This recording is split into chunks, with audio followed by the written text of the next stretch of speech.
그 세상에 고난이 없이 살아가는 사람들이 있을까요?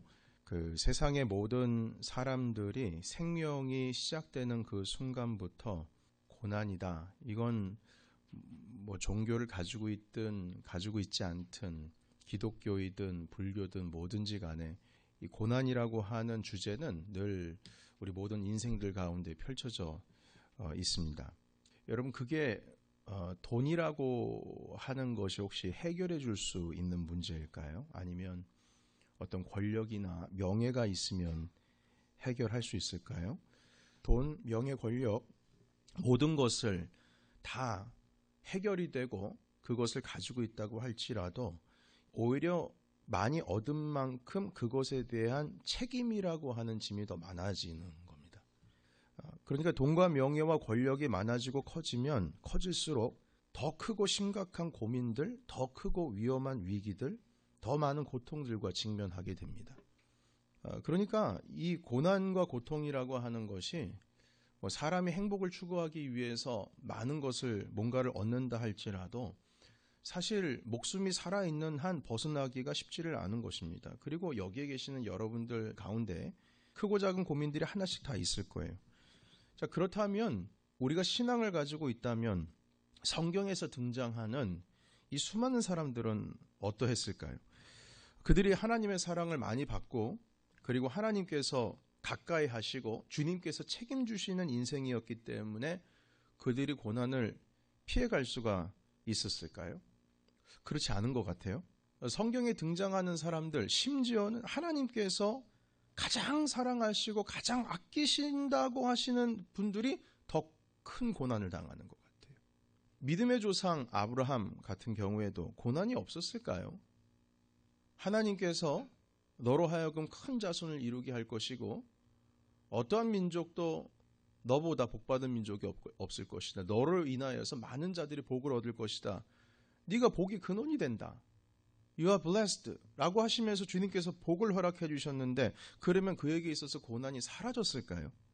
아닙니다. 하나님께로부터 엄청난 약속을 받았음에도 불구하고 첫 번째 도착하자마자 가나안 땅에서 기근이 들어서 남쪽 땅으로 자의대로 자신의 결정대로 움직였다가 자기 아내 빼앗겨 버릴 뻔했지 않습니까? 그리고 자손의 약속을 받았는데 70세의 약속을 받고 나서 그 약속이 이제 이루어져서 아들을 손으로 딱 받아본 게 100세입니다. 30년 동안 얼마나 힘들었겠어요?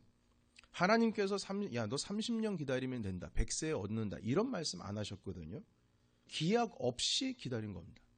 30년 뒤에 첫 아들 이삭을 주셨죠. 그동안 생긴 일들이 있습니다. 창세기에 보시게 되면 그동안에 생긴 일들이 애굽 왕에게 자기 아내를 빼앗겨 버릴 뻔한 일도 있었고요. 가나안 땅에 기근이 와서 하나님께서 지시하지 않은 땅으로 옮겨가면서 엄청난 고생을 했고요. 또 아들을 안 주시니까 하갈이라고 하는 그 사라의 아내의 몸종을 취해서 이스마엘이라고 하는 것을 얻었더니 하갈과 사라 사이 가운데 있어서 갈등이 생겨가지고요. 그것 때문에 이 집안 싸움이 끊이지를 않는 겁니다. 뿐만 아니죠. 아들을 주셨으면 이제 조용할까요? 이삭을 얻고 나서 그 이후에 이삭을 하나님께 바치라고 하시는 주님의 명령이 또 떨어지죠. 얼마나 큰 고통이었겠습니까? 여러분, 이삭은 또 괜찮겠어요? 당대 최고의 부자였는데 고난이 없었겠습니까? 하루가 멀다 하고 그 가정의 생명줄인 우물을 파내면 주변에 있는 사람들이 와서 빼앗아 버리고 또 이동해서 또 파내면 또 와가지고 또 그 우물을 빼앗아 가버리고요. 그러니까 이런 일들이 수없이 일어나고 있습니다. 야곱은 어떻습니까? 에서가 받을 축복을 가로챘지 않습니까? 그러면 그 축복 기도를 받은 이후에 그의 인생 가운데 고난이 없었을까요? 아니, 그렇지 않습니다. 삼촌 라반의 집으로 도망가서 얼마나 거기서 고생합니까? 말년에 가장 사랑하는 아들 요셉을 또 잃어버리지 않습니까? 요셉은 어때요? 여러분, 요셉과 같이 총리와 같은 그런 삶을 살고 싶으십니까? 다니엘과 같이 믿음의 사람이 되고 싶으세요? 다윗과 같이 하나님의 사랑을 한껏 받는 사람이 되고 싶습니까? 여러분, 그렇다면요, 그들이 지나갔던 감옥이라는 곳, 그리고 그들이 지나갔던 도망자의 신세, 죽을 고비 수차례 넘겼고 다니엘 같은 경우에는 포로 생활까지 한 사람입니다. 사자굴에도 들어갔다 나왔던 사람이에요. 모두 다 억울한 누명을 쓴 경험들이 있었던 사람들입니다. 여러분, 우리는 성경을 읽으면서 그 많은 말씀들과 설교를 들으면서 우리는 막연하게 나도 요셉처럼 그런 신앙을 갖고 싶다.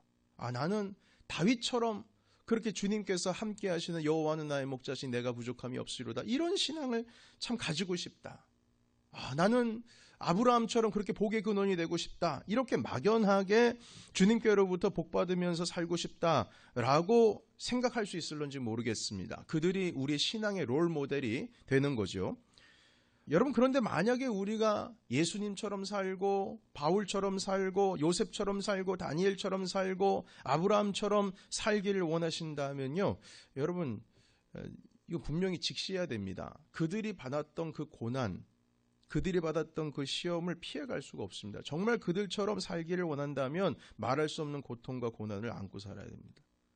그래서 여러분, 성경에서 말씀하시는 그 수많은 믿음의 사람들, 하나님의 사랑을 받았던 사람들의 이야기들은요, 고난을 어떻게 하면 피해갈 수 있을까? 고난을 어떻게 하면 안 받을 수 있을까? 고난을 어떻게 하면 지나가게 할 수 있을까? 이런 것에 대해서 성경은 가르쳐 주시지 않고요, 고난을 어떻게 하면 부딪혀서 이겨나갈 수 있을까? 고난을 어떻게 하면 그것을 뛰어넘어갈 수 있는 은혜를 하나님께 얻을 수 있을까? 그러니까 고난이라고 하는 것이 배제된 신앙생활이 아니라 그 고난의 삶 속에서 어떤 태도로 하나님의 자녀로서 승리할 수 있는가를 가르쳐 주시는 것, 이것이 고난 속에서 우리가 배우는 영성입니다.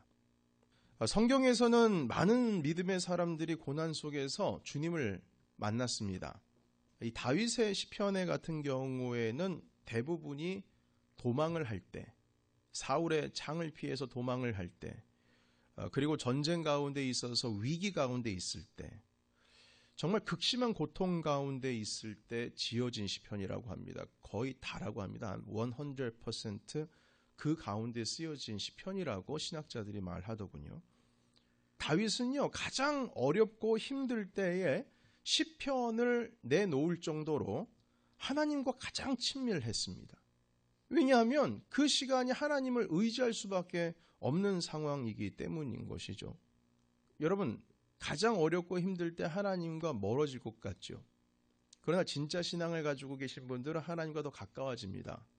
왜냐하면 하나님밖에 의지할 분이 없기 때문에 그렇습니다. 시편 23편 내가 사망의 음침한 골짜기를 다닐지라도 해를 두려워하지 않을 것은 주께서 나와 함께 하심이라 주의 지팡이와 막대기가 나를 안위하시나이다.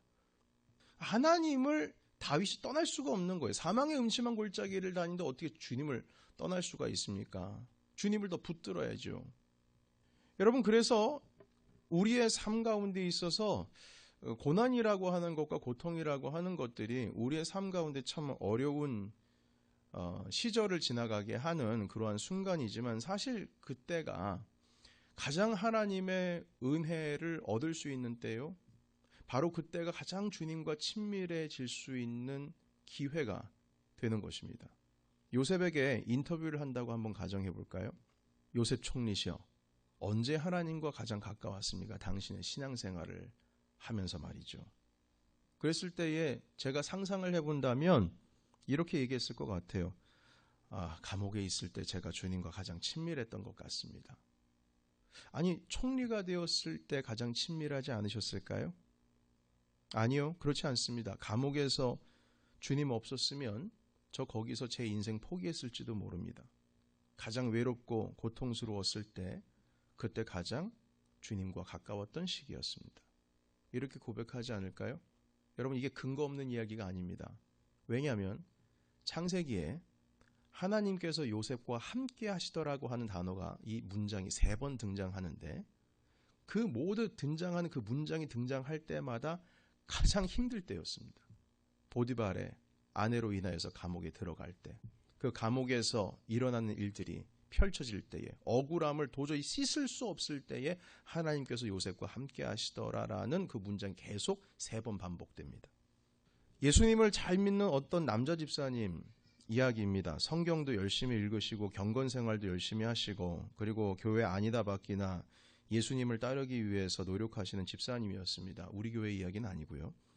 그래서 그 집사님은 어느 누구보다 교회 일찍 나가서 봉사하시고 굳은 일, 어려운 일 가리지 않고 열심히 일했습니다. 당연히 많은 성도들이 그를 존경하게 되었고 특히 남성 집사님들에게 리더십을 보여주시는 집사님이셨어요. 그분이 존재하는 것만으로도 교회의 무게가 딱 잡힙니다. 그런데 그런 집사님께 위기가 왔습니다. 어떤 위기가 왔냐면 그렇게 잘 나가던 사업이 다 무너지게 돼버린 거예요. 워낙 하나님을 신실하게 믿었던 사람이었기 때문에 당연히 도와줄 수 있는 사람들이 또 있을 것이라고 믿었는데 현실은 아주 냉혹했습니다. 도와주는 사람이 없었어요. 땅에 그냥 주저앉고 말았어요. 많은 주변의 신앙의 동료들도 안타까워했는데 뭐 어떻게 할 수가 없는 거예요. 근데 그 집사님께서 이렇게 고백하시는 거예요. 목사님, 제가 이렇게 힘든 상황 속에서 이번에 아주 특별한 걸 느꼈습니다. 뭘 느꼈냐면 여러분, 예수는 나의 힘이요 내 친구 되시니 이 찬송이 있잖아요. 그 찬송을 부르는데 옛날에는 그 찬송을 되게 막연하게 불렀대요. 그런데 요전에 그 찬송을 부르는데 뭔가 다르다는 겁니다. 그 찬송이 자기에게 막연하게 다가오지를 않고 하나님의 음성으로 다가온다는 거예요. 예수는 나의 힘이요. 하나님께서 자기에게 이렇게 물으시는 것 같다는 겁니다. 야, 정말로 내가 너에게 힘이 되느냐? 예수는 나의 힘이요 찬송을 하는데 정말 내가 너에게 힘이 되느냐? 여러분, 이 집사님께서는요, 그 고난의 상황 가운데서 이 찬양을 불렀을 때 과거에는 단지 그냥 뭐 생각 없이 불렀던 막연한 찬양이었고 그냥 가사도 그냥 뭐 멜로디랑 같이 이렇게 흥얼흥얼거리면서 주변의 분위기와 같이 따라 찬양했던 찬양인데 그 찬양의 가사가 자기의 심령 가운데에 하나님께서 당신 자신에게 주시는 어떤 질문으로 다가왔다는 거예요. 정말로 내가 너에게 힘이 되느냐? 너 지금 예수는 나의 힘이요라고 지금 노래 부르는데 정말 내가 너에게 힘이 되고 있느냐? 그리고 질문이 거기서 끝나지 않았다는 겁니다. 그 마음속에 질문이 또 일어났습니다. 정말 내가 너에게 힘이 된다면, 정말 내가 너에게 힘이 된다면 지금 이 순간 너는 그러면 어떻게 할 거냐? 내가 너에게 힘이 된다면 이 고난 속에서 네가 지금 어떻게 할 거냐? 뭘 할 거니? 이렇게 질문을 하더라는 거예요. 그 순간 이 집사님은 아주 강한 충격을 받았다고 해요. 내가 지금까지 주님을 의지한다고 하고 열심히 믿는다라고 했는데 고난이 오기 전까지는 정말 내가 예수님 잘 믿는 줄 알았다는 거예요. 정말 예수님을 잘 믿고 있었다라고 확신하고 있었다는 겁니다. 그런데 지금 막상 감당하기 어려운 시험을 당하는 중에 자기가 자신을 알게 되었는데 지금까지 내가 예수님 믿는 신앙은 겉핥기 신앙, 그냥 맛만 보는 신앙이었다라는 것을 깨달았다는 거예요. 그러니까 고난이 오기 전까지는 신앙의 준수가 나타나지를 않는 겁니다. 예수는 나의 힘이요라고 말하는 것이 그냥 겉핥기로 주님은 나의 힘이요라고 고백을 했지 진짜 주님은 나의 힘으로서 이 고난 가운데에서 주 예수 그리스도를 붙들고 나아가고 있느냐? 야, 그러면 너 어떻게 할래? 정말 내가 너의 힘이 된다고 하는데 그렇게 고백을 했는데 만약 그렇다면 넌 나와의 관계 속에서 그러면 지금 뭘 하고 싶어? 어떻게 할래? 포기할 것 같고 주님께서 왜 그러시냐라고 기도할 수도 있겠고 우리가 인생을 어떻게 보면 또 포기하시는 분들도 있고요. 그 가운데 쓰러지셔가지고 일어나지 못하시는 분들이 있는데 그렇다면 어떻게 할래? 내가 너의 힘이 된다면 어떻게 해야 되겠니? 지금 이 순간 너는 어떻게 해야 되겠니? 정말 예수는 나의 힘이라고 하면 나를 더 붙들어야 되는 것 아니냐? 그렇게 말씀하신다는 겁니다. 예수는 나의 힘이요라고 하는 고백이 정말 고난다운 고난을 당하고 있을 때에 그 고백이 진짜 나의 진국과 같은 고백이 되었다는 겁니다. 고난 가운데서 나의 그 겉핥기시 막연했던 믿음이 더 분명해지고 실제가 되고 구체적인 것이 되었다는 것이죠. 그래서 그 예수는 나의 힘이요라고 하는 그 찬송을 통해서 겪었던 마음속에서의 그 음성, 그것 때문에 하나님, 제가 주님을 더 의지하겠습니다.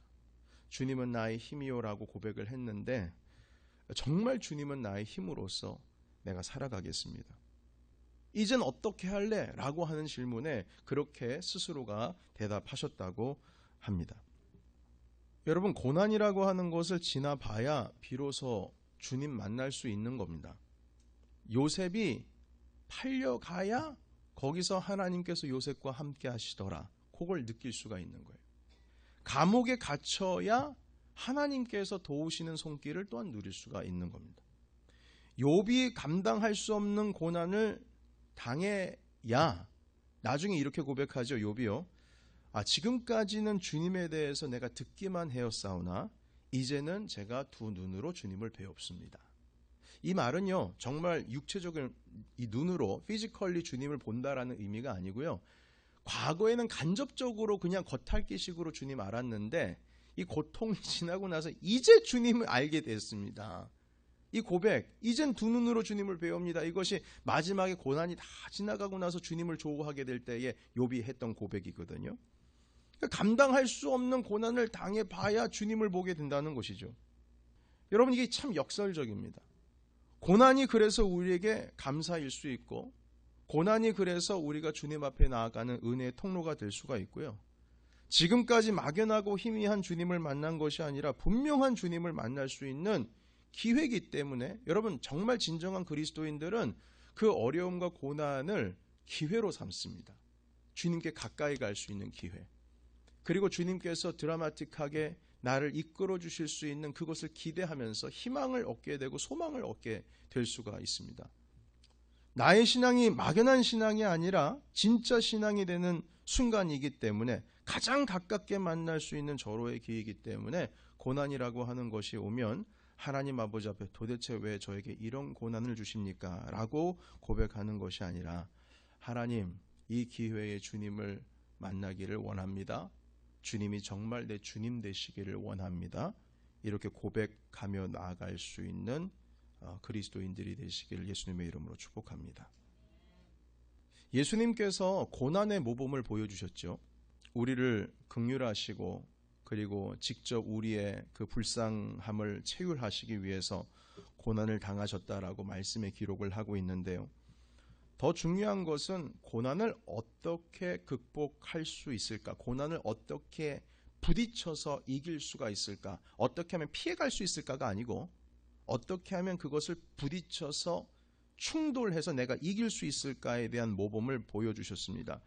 제자들이 그 본을 제자들에게 보여주시기 위해서 가장 힘드신 십자가 고통을 당하시기 바로 직전에 겟세마네 동산에 제자들을 데리고 올라가셨죠. 그리고 주님께서는 제자들에게 말씀하셨습니다. 너희는 깨어있어 나와 함께 기도하라. 너희는 깨어있어 나와 함께 기도하라. 이것이 예수님께서는 당신에게 다가온 그 고난을 충돌해서 이기는 방법이셨습니다. 깨어서 나와 함께 기도하라. 기도를 마치신 후에는 그들이 보는 앞에서 채찍질을 당하시고, 그리고 그들을 보는 앞에서 끌려가시고 십자가 처형을 당하셨습니다. 담대히 그 십자가의 고난을 자기의 삶 가운데 가지고 들어오셨죠. 여러분, 누가복음 24장 26절, 그리스도가 고난을 받아야 자기 영광에 들어갈 것이 아니냐. 아멘. 네, 그리스도가 이런 고난을 받고 자기의 영광에 들어가야 될 것이 아니냐. 이 말씀의 의미는 영광의 삶으로 들어가기 위해서 고난이라고 하는 것을 지나가야 된다라고 지금 말씀을 하고 있습니다. 그러니까 고난이라고 하는 것이 지나가지 않고서는 영광의 삶으로 들어갈 수 없다는 것이죠. 예수님께서는 우리에게 그 생명의 문을 가르쳐 주시기 위해서, 그리고 영원한 생명을 나누시기 위해서 고난을 감당하시고 우리에게 어떻게 하면 좁은 문으로 들어갈 것인지에 대해서 보여주셨습니다. 자, 사랑하는 성도 여러분, 고난이라고 하는 것은 그래서 하나님을 더욱더 강하게 붙드는 힘이 됩니다. 고난은 그것을 해결하기 위해서 존재하는 어려움이 아니라 내 영성을 더욱더 성숙하게 하고 하나님께서 더욱 강하게 나에게 접속하게 하시고 어지러운 생활 속에서 거룩한 하나님의 백성으로서 살아갈 수 있게 하는 역할을 합니다. 그렇게 우리를 그의 영적인 깊은 세계로 이끌어 준다는 것이죠. 여러분, 반대로 좀 생각을 해보면요, 혹시 고난이 없다면, 오히려 몸과 마음이 편하다면, 걱정거리가 없다면, 여러분, 그것이 복이겠죠. 그것이 축복일 수도 있지만 오히려 그 넉넉함은 자칫 잘못하면 하나님께 가까이 갈 수 있는 기회보다는 죄와 가까워질 수 있는 기회가 더 많이 주어집니다. 없는 자가 더 큰 죄를 질까요? 있는 자가 더 큰 죄를 질까요? 많이 소유한 자가 더 큰 죄를 질까요? 아니면 소유하지를 않은 자가 더 큰 죄를 질까요? 없으니까 소유하기 위해서 큰 죄를 질 수 있겠죠. 그러나 그렇지 않습니다. 오히려 더 큰 권력과 명예와 더 큰 것을 가지고 있는 자가 상상도 하지 못할 죄를 질 가능성이 있습니다. 가지면 많이 가질수록 더 많은 권력과 명예와 돈을 가지고 있으면 상상도 못할 죄를 지을 수 있을 기회가 더 많아집니다. 그런 환경으로 이미 들어가고 있습니다. 넓은 길은 보기에는 좋아 보이지만 결국에는 주님께서는 멸망의 문이라고 하셨습니다. 그런 의미에서 예수님께서 우리가 고난을 이길 수 있도록 모범을 보여주시기 위해서 담대히 십자가의 고난을 우리에게 보여주셨습니다. 자, 살아가는 성도 여러분, 여러분들께서 어떤 어려움과 근심과 그리고 고통 가운데 계십니까? 그것이 어떤 형태로 있든지 간에 그 고난이 하나님께 가장 가까이 나아갈 수 있는 기회임을 믿으시기를 축복합니다. 시편 23편이 나올 수 있었던 것은 그가 평안한 삶을 살고 걱정 없는 삶을 살고 복받은 것 때문에 감사한 삶을 누리고 있을 때 시편 23편이 나온 것이 아니고요. 가장 힘들고 어렵고 사망의 음침한 골짜기를 다니고 있을 때에 그 시편이 나오게 되었습니다. 그래서 우리가 최고의 찬송을 하나님께 드릴 수 있을 때는 우리에게 모든 것이 만족해서 넉넉했을 때 하나님께 최고의 예배와 최고의 찬송을 드릴 수 있는 것이 아니고 우리가 가장 어렵고 힘든 일을 지나가고 있을 때 주님께 최고의 것을 드릴 수 있다는 사실을 사랑하는 성도 여러분 꼭 믿으시기를 축복합니다. 그래서 어떤 상황 속에서도 우리는 예배할 수 있어요. 왜냐하면 그 순간이 주님께 가장 감사하게 올려드릴 수 있는 최고의 순간이기 때문인 것입니다. 가장 힘든 시간에 결국 우리의 힘 대신 예수 그리스도 그 기회를 붙드는 자에게 주님께서는 결국엔 생명의 면류관을 주십니다. 마지막으로 로마서 8장 17절 18절 말씀 읽겠습니다. 자녀이면 또한 상속자 곧 하나님의 상속자요 그리스도와 함께한 상속자니 우리가 그와 함께 영광을 받기 위하여 고난도 함께 받아야 할 것이니라. 생각하건대 현재 고난은 장차 우리에게 나타날 영광과 비교할 수 없도다. 아멘. 이 말씀을 믿는 믿음으로 사랑하는 성도 여러분, 고난을 지나가고 있다면 그 고난을 통해서 우리에게 나타날 주님의 영광 속으로 들어가시기를 축복합니다. 고난은 우리가 피해야 할 주제가 아니고요. 우리가 풍성하게 주님을 만날 수 있는 하나님께서 우리에게 주신 영적 기회입니다. 말씀 정리하겠습니다. 이 기회를 붙드는 자에게 하나님께서는 찾아가십니다.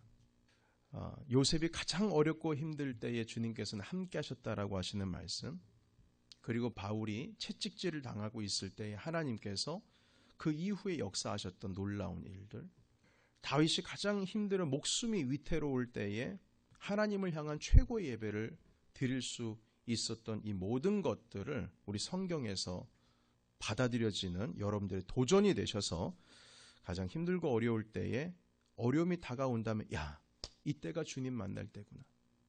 이때가 주님께서 나와 함께 하신 때구나. 내가 어떻게 하느냐에 따라서 주님께 나아갈 수 있는 최고의 기회가 되거나 아니면 확실히 주님과 멀어질 수 있는 기회가 될 것입니다. 여러분들, 주님께서 여러분들을 향한 생각은 멸망과 좌절이 아니요, 주님께서 여러분들에게 주시는 것은 소망인 줄로 믿습니다. 그래서 여러분들 이 소망의 때를 놓치지 마시고 하나님의 은혜 가운데 영광, 주님의 영광 속으로 들어가시는 고난을 이기시는 우리 모두가 되시기를 예수님의 이름으로 축복합니다.